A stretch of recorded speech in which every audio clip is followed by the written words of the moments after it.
আসসালামু আলাইকুম। আজকে আমরা চলে গেছিলাম গরুর হাটে। শুধু আমরা যাই নাই, আমরা গরু নিয়েও গেছিলাম। আমাদের এক কাকায় গরু লালন পালন করছে, সেই গরুগুলোকে আমরা নিয়ে গেছিলাম। গরুগুলো যেহেতু অনেকদিন আটকা ছিল, এইজন্য যখনই বাইরে বের করছি, তখনই লাফালাফি শুরু করে দিছে। আর এই লাফালাফির জন্য ২-১টা দুর্ঘটনাও ঘইটা গেছে, যেগুলো আমরা আশা করি নাই। বড় ধরনের আসলে দুর্ঘটনা ২টা ঘটছে। তবে আমাদের একটা সুবিধা ছিল, ঘাটে যাওয়ার জন্য আমাদের একটা কাঁচা রাস্তা আছে, যেটা দিয়ে আমরা যেতে পারি। গাড়ি ঘোড়ার কোনো ইয়া থাকে না, তো গরু নিতে তেমন সমস্যা হয় না।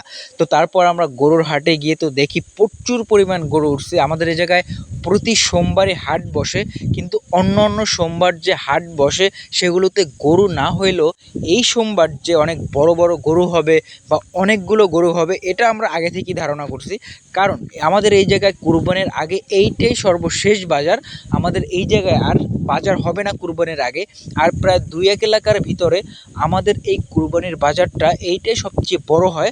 আজকে প্রায় ৩টা মাঠ ভরে গেছে শুধু গরুতে। স্কুল মাঠ ছিল, তারপর গরুর যে বাজারটা যে জায়গায় বসে সেই মাঠ ছিল, তারপর আরও একটি মাঠ ছিল, পুরো ৩টা মাঠ ভরে গেছে।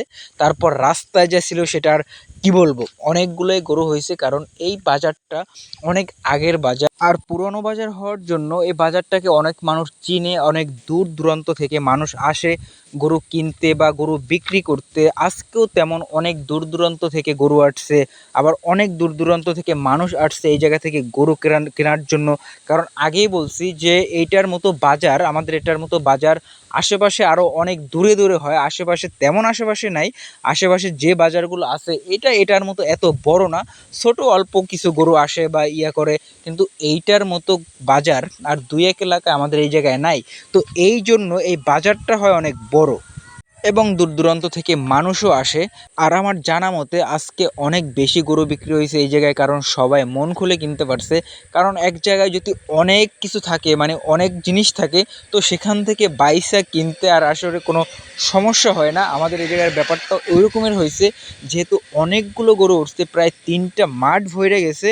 এই জন্য আসলে কারো গরু কিনতে আর তেমন কোনো কষ্ট হয় নাই। যার যেটা ইচ্ছা, মানে যেরকমের পছন্দ, যেরকমের চাইছে, আসলে সেই রকমের গরুই পাইছে। আসলে সবাই যার যার ইচ্ছা মতো কিনতে পারছে।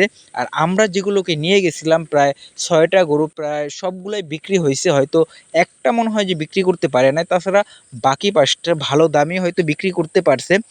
এটাই ছিল আমাদের এই জায়গায় কুরবানির শেষ হাট। আজকে এরপর আর কুরবানির আগে আমাদের এই জায়গায় কোনো হাট পড়বে না। তো এই জন্য একটু জমজমাটটা বেশি ছিল। তো আমাদেরকে আপনাদের দোয়ায় রাখবেন। আসসালামু আলাইকুম ওয়া রাহমাতুল্লাহি ওয়া বারাকাতুহু।